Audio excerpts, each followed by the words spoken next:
नमस्कार, आप मैं मयंक स्वागत करता हूँ हिंदी वात्सल्य चैनल में। प्रगतिवादी चेतना के एक बहुत ही महत्वपूर्ण कवि हुए गजानन माधव मुक्तिबोध और उनकी एक बहुत ही विशेष कविता जिसका शीर्षक अंधेरे में है, उस पे बातचीत करते हुए हम आगे बढ़ रहे हैं। और इस बातचीत की कड़ी में आज हम उस कविता जो जिसका शीर्षक अंधेरे में है, उसके दूसरे भाग पे बातचीत करेंगे।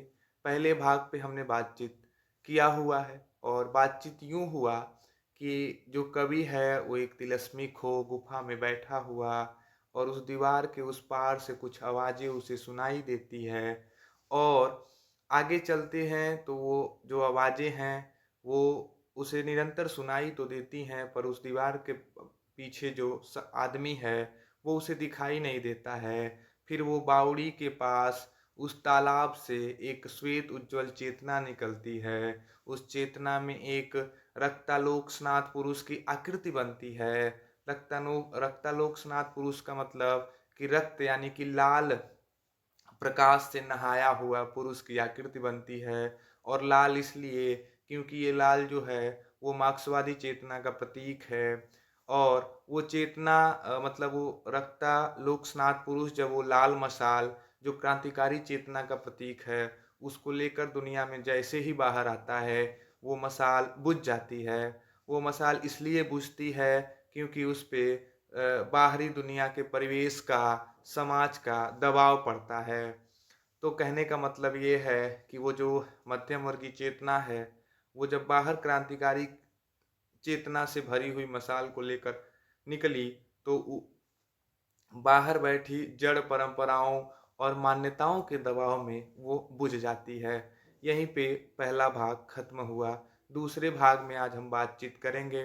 तो मैं बताऊं कि मुक्तिबोध की जो कविता है वो और कुछ नहीं सिवाय एक फिल्म के। आप कविता को देखते जाइए, पूरी एक फिल्म की तरह ये चलेगी। एक पूरा शॉर्ट्स जिसमें चलता है।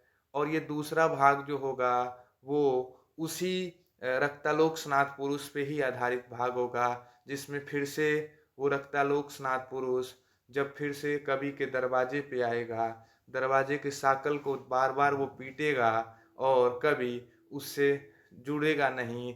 फिर वो लौट जाता है, फिर देर से कवि निकलता है। तो ये इसकी कुछ सार हैं इस दूसरे भाग के।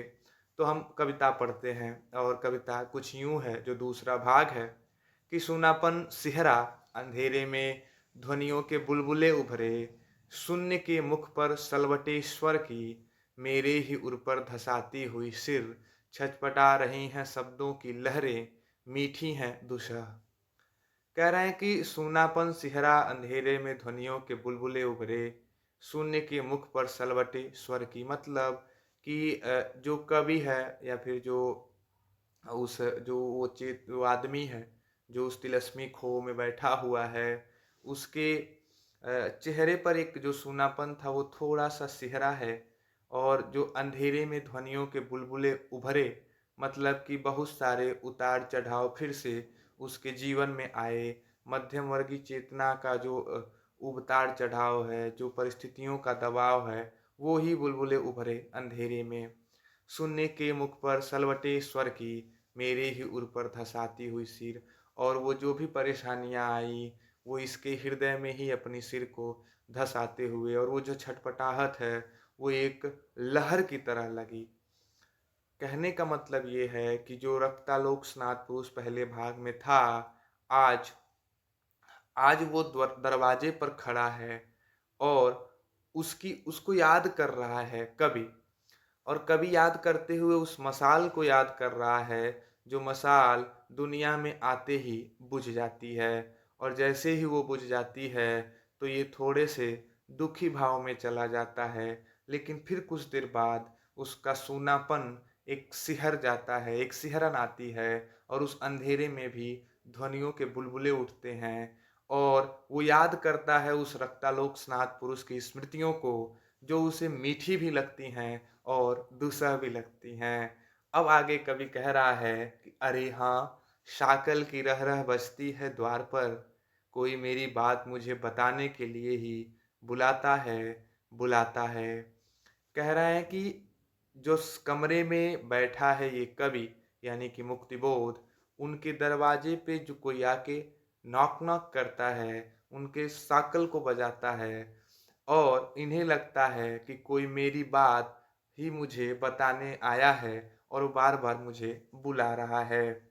कह रहे हैं कि होठों पर होठ रख कोई सच सच बात सीधे सीधे कहने को तड़प जाए और फिर वही बात सुनकर धस जाए मेरा जी। इस तरह साकल ही रह रह बजती है द्वार पे। मतलब कि वो जो पुरुष है बाहर दरवाजे के पास, वो इस तरह से बार बार वो दरवाजे को पीट रहा है, उसके साकल को ऐसे बजा रहा है कि ऐसा लग रहा है कि होठों पर होठ रख कोई सच सच बात, यानी कि जो चीज़ खुद ये मुक्तिबोध चाहते हैं, खुद कवि चाहता है जो बात करना, वही बात वो भी बताने ही आया है और सीधे-सीधे कहने को तड़प जाए और फिर वही बात सुनकर धँस जाए मेरे जी में। मतलब सीधे-सीधे वही बात मुझसे कह दे और मेरे जी और उसके जी का एक मेल हो जाए और मेरे जी में वो समा जाए। इस तरह से बार-बार वो साकल बेचैनी के साथ बजाता है, पीटता है। आगे कह रहे हैं कि आधी रात इतने अंधेरे में कौन आया मिलने? मतलब जो समय है वो आधी रात का है, घना अंधेरा है और इस समय भला कौन आया है जो बार-बार साकल पीट रहा है। आप एकदम उम्मीद करिए कि पूरी तरह से फ़िल्म चल रहा है कि एक कवि यानी कि एक जो व्यक्ति है वो उस गुफ़ा में, उस तिलिस्मी खोह में बैठा हुआ है, उस अपने कमरे में बैठा हुआ है। जो पहले दरवाजे दीवार के उस पार एक आवाज़ सुना, फिर वो रक्तालोक स्नात पुरुष की मशालें बुझते हुए देखा, फिर उसकी स्मृतियों को याद किया, फिर उसका सूनापन सिहरता है और उसे वो स्मृति मीठी भी लगती है, दुस्सह भी लगता है और तब तक अचानक कोई उसके दरवाजे के कमरे के दरवाजे का साकल पीटता हुआ न सुनाई देता है। तब कवि फिर कह रहा है कि आधी रात इतने अंधेरे में कौन आया मिलने। विमन प्रतीक्षातुर कुहरे में घिरा हुआ, द्युतिमय मुख व प्रेम भरा चेहरा, भोला भाला भाव पहचानता हूँ बाहर जो खड़ा है। वो यह वही व्यक्ति है, जी हाँ, जो मुझे तिलिस्मी खोह में दिखा था। अब कह रहे हैं कवि कि इस आधी रात में इतने घनघोर अंधेरे में आखिर कौन आया है मिलने, जो इस तरह से प्रतीक्षा आतुर कुहरे में भी घिरा हुआ चला आया है और प्रेम भरा चेहरा, उसका भोला भावा भाव कवि खुद पहचान रहा है और उसे ये प्रतीत हो रहा है कि कहीं न कहीं ये जो बाहर साकल बजाता हुआ व्यक्ति खड़ा है, ये वही व्यक्ति है जो तिलिस्मी खोह में उसे दिखा था। ये वही व्यक्ति है, ये वही रक्तालोक स्नात पुरुष है, जिसकी आकृति बनी थी, जो लाल मशाल लेके बाहर निकला था। आगे कह रहे हैं कि अवसर अनवसर प्रकट जो होता ही रहता, मेरी सुविधाओं का न तनिक ख्याल कर, चाहे जहाँ चाहे जिस समय उपस्थित, चाहे जिस रूप में, चाहे जिन प्रतीकों से प्रस्तुत, इशारे से बताता है, समझाता रहता, हृदय को देता है बिजली के झटके। अरे उसके चेहरे पर खिलती हैं सुबहें, गालों पर चट्टानी चमक पठार की, आँखों की किरणीली शांति की लहरें, उसे देख प्यार उमड़ता है अनायास। मतलब वो कह रहे हैं कि ये जो व्यक्ति बाहर खड़ा है, वो अवसर अनवसर कभी-कभी अवसर पर, कभी-कभी बिना अवसर के भी प्रकट होता रहता है। मतलब आप समझ सकते हैं कि अवसर और अनवसर की जब वो बात कर रहे हैं, तो ये कहीं न कहीं जो व्यक्ति है, वो उनके भीतर की ही चेतना है जो व्यक्ति का रूप धारण किए हुए, उनके हृदय रूपी तिलिस्मी खोह के दरवाजे को पीट रही है। आप समझ पाइए कि ये जो कमरा है, जिसके अंदर कवि बैठे हैं, वो और कुछ नहीं, उनका हृदय है और उस हृदय पे जो नॉक-नॉक कर रहा है, वो अवसर-अनवसर वो और कोई नहीं बल्कि उनके हृदय की एक चेतना है, जो उनके दरवाजे को प्रगतिशील चेतना के रूप में आके पीट रही है और कह रहे हैं कि मेरी सुविधाओं का न तनिक ख़्याल कर। वो बिल्कुल भी मेरी शुचिता का बिल्कुल ध्यान नहीं देता, चाहे जहाँ, चाहे जिस समय उपस्थित, जिस रूप में चाहता है, जिन प्रतीकों में प्रस्तुत चाहता है, वो इशारों में बातें करते हुए समझाता रहता है और हृदय को देता है बिजली के झटके। मतलब कि हृदय को बार-बार उन सामाजिक उथल-पुथल, सामाजिक विसंगतियों के झटके देता रहता है, झकझोरता रहता है। वो आके उस मध्यम वर्गीय समाज की चेतना को कुरेदता रहता है। मेरी जो बाहरी दुनिया के जो जड़ता, परंपराओं की जो रूढ़ियों की चली आ रही व्यवस्था है, उसको बार-बार मेरे चेतना, मेरे हृदय में कूड़ता रहता है और वो बिजली के झटके देता रहता है। अरे! उसके चेहरे पर खिलती हैं सुबहें, गालों पर चट्टानी चमक पठार की, आँखों में किरीली शांति की लहरें, उसे देख प्यार उमड़ता है अनायास। मतलब कि जो बाहर व्यक्ति खड़ा है, शाकल बजा रहा है, जो कवि के हृदय पे आके उनके प्रगतिशील चेतना को जागृत करते हुए बार-बार वो रूढ़ि, परंपरा, जड़ता के को कुरेदता हुआ बिजली के झटके देता रहता है। वो बिल्कुल इनका दुश्मन नहीं है, वो कभी न कभी वो अपना प्रिय लगता है, उससे कवि को स्नेह भी है और कवि को ऐसा भी लगता है, उसे देखते ही कि ऐसा प्यार उमड़ता है कि उसे गले लगाने का भी जी करता है। आगे लिखते हैं कि लगता है दरवाज़ा खोलकर बाहों में कस लूँ, हृदय में रख लूँ, घुल जाऊँ, मिल जाऊँ, लिपट कर उससे। कवि कहते हैं कि वो जो बाहर रक्तालोक स्नात पुरुष है, जो बार-बार साकल बजा रहा है, ऐसा लगता है कि दरवाज़ा खोलकर उसे बाहों में कस लूँ, उसे अपने हृदय में समा लूँ और उससे घुल-मिल जाऊँ और उससे लिपट कर एक मतलब कस के बनाऊँ। लेकिन आगे क्या होता है? परंतु भयानक खड्डे के अंधेरे में आहत और छत-बिछत मैं पड़ा हुआ हूँ। शक्ति ही नहीं है कि उठ सकूँ ज़रा भी, शक्ति ही नहीं है कि उठ सकूँ ज़रा भी। यह भी तो सही है कि कमज़ोरियों से ही मोह है मुझको, इसलिए टालता हूँ उस मेरे प्रिय को, कतराता हूँ, डरता हूँ उससे। अब ये पंक्ति आप ध्यान दीजिए, कहते हैं कि परंतु भयानक खड्डे के अंधेरे में आहत और छत-बिछत मैं पड़ा हूँ। मतलब क्या है? ये भयानक खड्डे का मतलब क्या है? आप देखिए एक-एक शब्द का अर्थ भी है यहाँ पे। भयानक खड्डे का मतलब वही मध्यम वर्गीय चेतना की बात कर रहे हैं, जो विकास तो चाहता है, बदलाव तो चाहता है, लेकिन क्रांति करने के लिए आगे नहीं आता है, क्रांति करने के लिए साहस नहीं जुटा पाता है। इस तरह के भयानक खड्डे में, अंधेरे में, जहाँ बिल्कुल कोई प्रकाश नहीं है, बिछत अवस्था में मुक्तिबोध यानी कि कवि, यानी कि वो व्यक्ति उस कमरे में पड़ा हुआ है।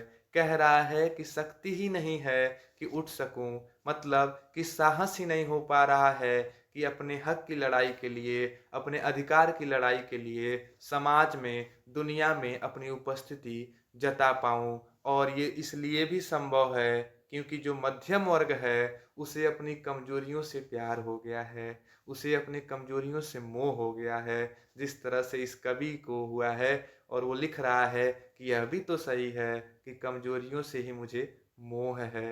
आप समझिए कि वो कह रहे हैं कि इस तरह से ये भी तो सही है कि कमजोरियों से ही मोह है मुझको। मुझको का मतलब कमजोरियों से मोह है मध्यम वर्गीय समाज को, जो बदलाव तो चाहता है लेकिन फ्रंट फुट पे आके खुद अपनी हक की लड़ाई नहीं लड़ता है, जो चेतना जागृत चेतना नहीं करता है, खुद आके अपने अधिकारों के लिए, अपने समाज में उपस्थिति के लिए, अपनी एक विशेषता के लिए, अपने जीवन के लिए, अपने जीविका उपार्जन के लिए आगे आके क्रांति नहीं करता है, तो उसे अपनी कमजोरियों से मोह है। आगे कह रहे हैं कि इसलिए टालता हूँ उस मेरे प्रिय को, कतराता रहता हूँ, डरता हूँ उससे। कि कह रहा है कि इसलिए जब मुझे यानी कि मध्यम वर्गीय वर्ग को अपने कमजोरियों से जब मोह हो गया है, इसलिए वो उस जो बाहर बैठा, जो साकल पीटता हुआ रक्तालोक स्नात पुरुष है, जो प्रगतिशील चेतना के रूप में, प्रगतिशील चेतना के प्रतीक के रूप में सामने है, उससे भागता रहता हूँ। वो प्रिय तो है लेकिन उसे टालता रहता हूँ, उस चेतना से कतराता रहता हूँ और उस चेतना से डरता भी रहता हूँ। अब आगे क्या लिखते हैं कि आगे कह रहे हैं कि वह बिठा देता है तुंग शिखर के खतरनाक खुरदुरे कगार तट पर, सोचनीय स्थिति में ही छोड़ देता है मुझको, कहता है पार करो पर्वत संधि के कहर, रस्सी के पुल पर चलकर दूर उस शिखर कगार पर स्वयं ही पहुंचो। अब ध्यान से देखिए कि वो रक्तालोक स्नात पुरुष जो है वो किस तरह से मध्यम वर्ग में एक चेतना भरेगा और उस चेतना में मध्यम वर्ग को आत्मनिर्भर बनाएगा। जो कवि बैठा हुआ है उस कमरे में, वो इसी चीज से डरता है, क्योंकि मत वो कहता है कि मध्यम वर्गीय वर्ग जो बदलाव चाहता है, लेकिन उसे पूरी थाली का भोजन तो चाहिए, पर अनाज वो खुद नहीं बोना चाहता। वो चाहता है कि वो जो भी मिल जाए उसे बड़े आराम से खा लेता है, लेकिन वो चेतना जो रक्तालोक स्नात पुरुष के रूप में बाहर खड़ी है, वो बिल्कुल ऐसा नहीं करती। वो करती क्या है, वो बिठा देती है तुंग शिखर के खतरनाक खुरदुरे कगार तट पर, सोचनीय स्थिति में छोड़ देता है मुझको। वो मतलब एक सोचनीय स्थिति, एक बौद्धिक चेतना की स्थिति पे ले जाके छोड़ देता है और कहता है कि पार करो पर्वत संधि के गह्वर, रस्सी के पुल पर चलकर। मतलब कि ये जो पर्वत संधि को पार करने की बात वो कर रहा है, रस्सी के पुल पर चलकर बात कर रहा है, दूर उस शिखर कगार पर स्वयं पहुंचने की बात कर रहा है। आप ध्यान दीजिए कि स्वयं पहुंचने का मतलब है कि अपनी अधिकार की लड़ाई, अपने समाज में जीविकोपार्जन की लड़ाई, समाज में ऊंच नीच भेदभाव, विषमता की लड़ाई तुम स्वयं लड़ो और स्वयं जीतो। यानी कि जो मध्यम वर्गीय वर्ग है उसे आत्मनिर्भर बनाने की बात करता है वो रक्तालोक स्नात पुरुष। आगे कह रहा है कि अरे भाई, मुझे नहीं चाहिए शिखरों की यात्रा, मुझे डर लगता है ऊंचाइयों से, बजने दो साकल।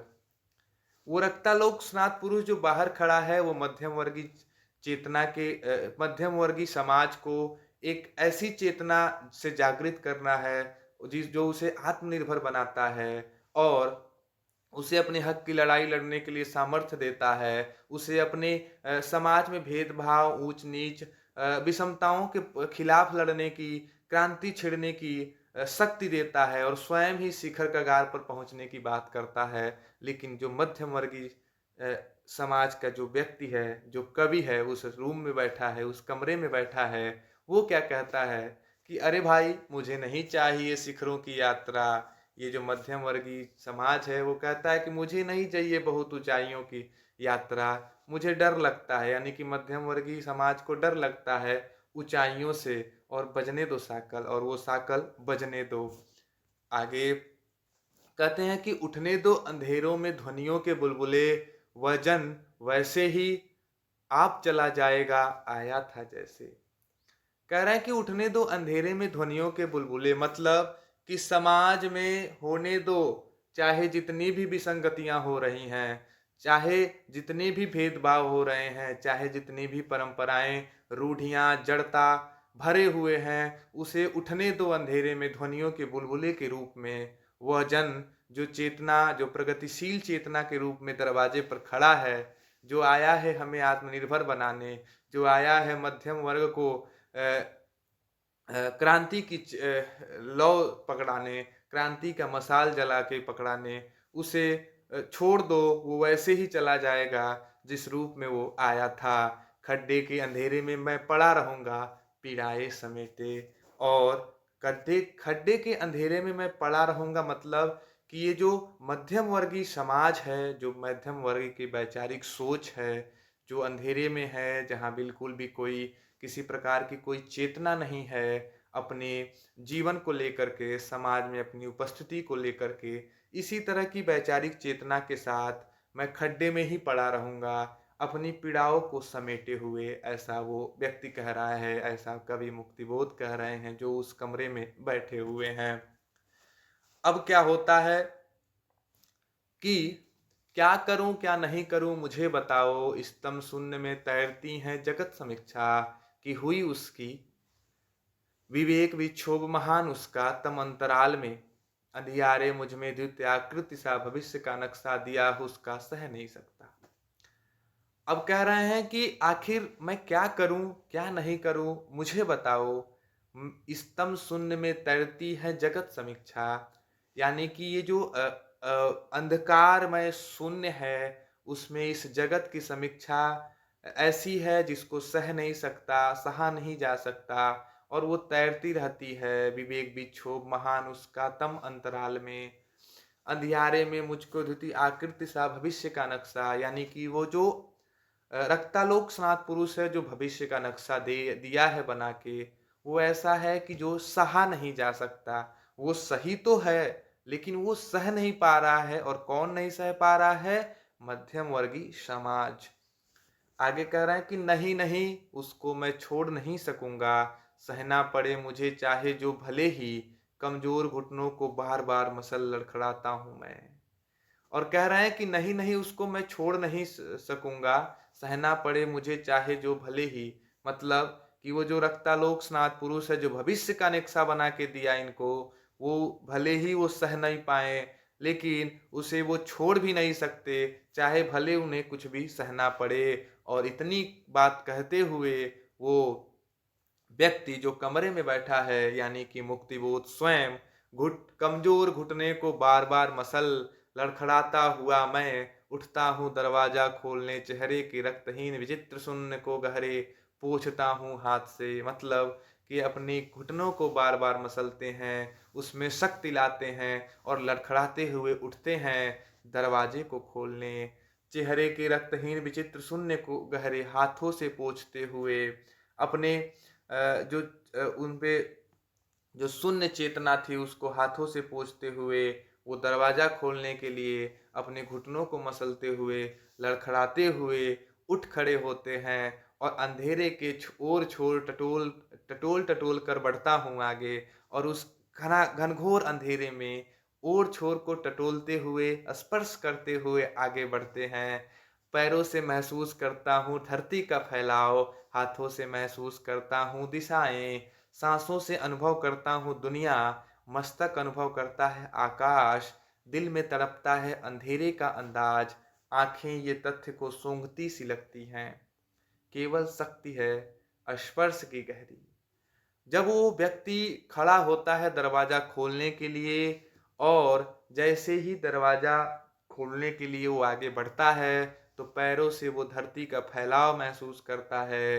अपनी दोनों भुजाओं से दिशाओं को महसूस करते हुए ज्ञात करता है, अनुभव करता है दुनिया को अपनी सांसों से, अपने बौद्धिक चेतना से पूरे आकाश को देखता है। और उसके दिल में वो अंधेरे का अंदाज तड़पता है। मतलब वो अंधेरे के अंदाज का मतलब है कि वो मध्यम वर्गीय समाज की बौद्धिक चेतना जो उसके दिल में अभी भी तड़प रही है। आंखें ये तथ्य को सूंघती सी लगती हैं, और बस शक्ति अगर कुछ बची है तो केवल स्पर्श करने की गहरी शक्ति बची है।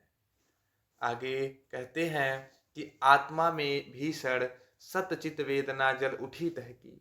आत्मा में भीषण सतचित वेदना जल उठी दहकी, विचार हो गए विचरण सहचर, बढ़ता हूँ आगे चलता हूँ संभल संभल कर द्वार टटोलता हूँ। जो उनके पास एक शक्ति बची है, केवल वो स्पर्श की गहरी शक्ति बची है। जो विचार हैं वो सहचर हो चले हैं, और वो संभल संभल कर आगे बढ़ते जा रहे हैं, दरवाजे को टटोलते हुए आगे बढ़ रहे हैं। और जंग खाई जमी हुई जबरन चिटखनी हिलाकर, जोर लगा दरवाजा खोलता हूँ झांकता हूँ बाहर। पंक्ति देखिए कि जंग खाई जमी हुई जबरन चिटखनी हिलाकर जोर लगा दरवाजा खोलता हूँ झांकता हूँ बाहर।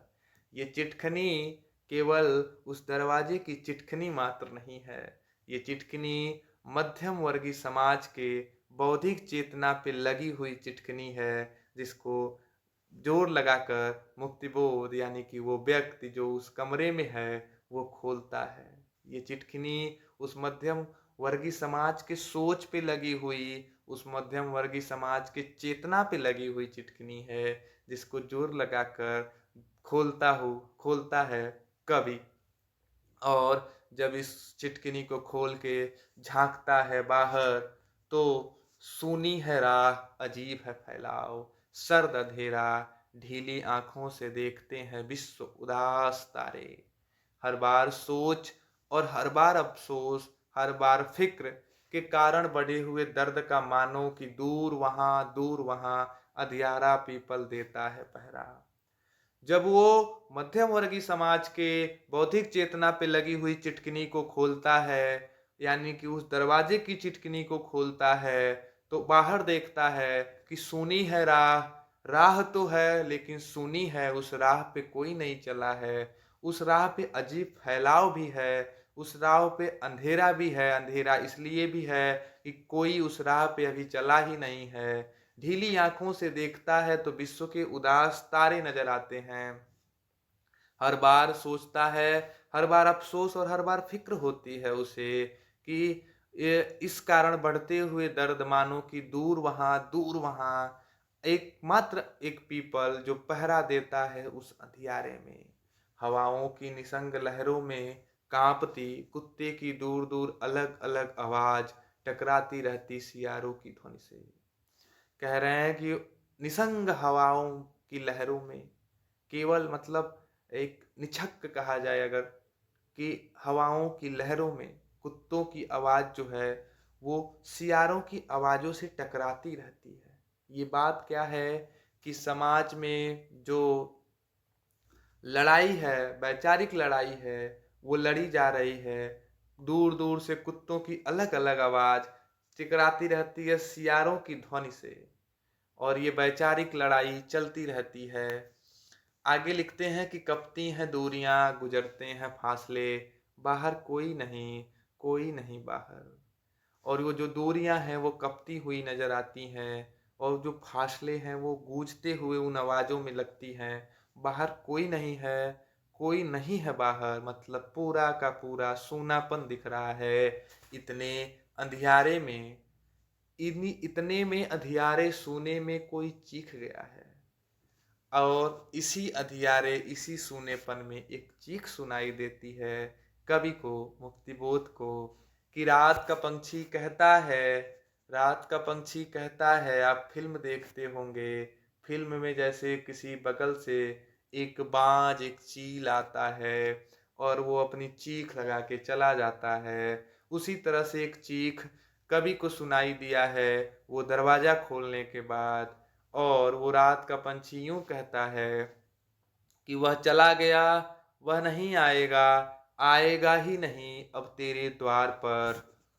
वह चला गया, वह नहीं आएगा, आएगा ही नहीं अब तेरे द्वार पर। वह निकल गया है गांव में शहर में, उसको तू खोज अब, उसका तू शोध कर। वह तेरी पूर्णतम परम अभिव्यक्ति, उसका तू शिष्य है, वह तेरी गुरु है।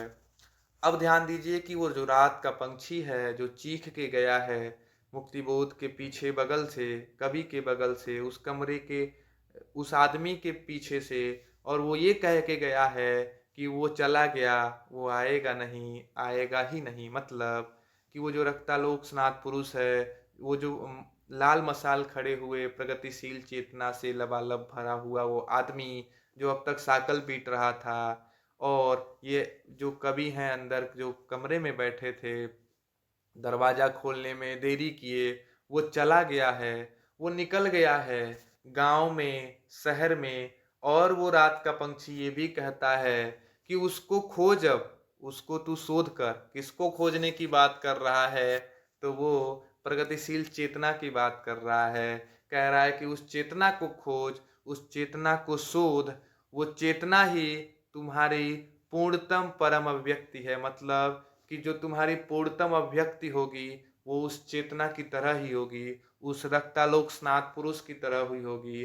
वो रक्तालोक स्नात पुरुष जो साकल बजा रहा था वो और कोई नहीं, वो तुम्हारा गुरु है, और उसका तुम शिष्य हो। वो बस तुम्हारा गुरु है, और उस गुरु को खोजो, और उस गुरु से शिक्षा लेते हुए मध्यम वर्गीय समाज को एक क्रांति की चेतना भरो, और समाज में चली आ रही परंपराओं, रूढ़ियों, जड़ता और ऊंच नीच भेदभाव, जितने भी तरह की विसंगतियां हैं उसके खिलाफ एक क्रांति छेड़ो, और उस पे एक नई तरह की ऊर्जा के साथ, आत्मनिर्भरता के साथ उस पर्वत को पार करो जो जड़ताओं से भरी हुई है, रूढ़ियों से भरी हुई है, और उस गुरु को खोजो, उस पे शोध करो, क्योंकि वही तुमको इस चेतना से भरेगा और इस क्रांति में मशाल जलाने में मदद करेगा। तो ये थी अंधेरे में कविता का दूसरा भाग, जिसमें हमने उस 2 अ, रक्तालोक स्नात पुरुष और कवि जो कमरे में बैठा है उसके दोनों तरह की बातों पे दोनों तरह की एक पूरी सीन क्रिएट हुई, जिसमें वो साकल बजाता है, फिर कभी देर कर देता है जाने में, वो चेतना चली जाती है, फिर बाहर दिखता है कोई नहीं है, रात का पंछी आता है और उसे बताता है कि वो चला गया, उसे खोजो, उस चेतना पे शोध करो और समाज को एक नए तरह की क्रांति छेड़ो जिसमें समानता रहे, जिसमें सबका अपना अधिकार मिले, इस तरह का एक समाज बनाओ। तो ये दूसरा भाग रहा और जल्द ही हम तीसरे भाग के साथ मिलेंगे। चैनल पे नए हैं तो सब्सक्राइब करें, वीडियो अच्छी लगे तो लाइक करें, शेयर भी करें। तो मिलते हैं एक नए वीडियो के साथ, इसके तीसरे भाग के साथ। तब तक के लिए नमस्कार।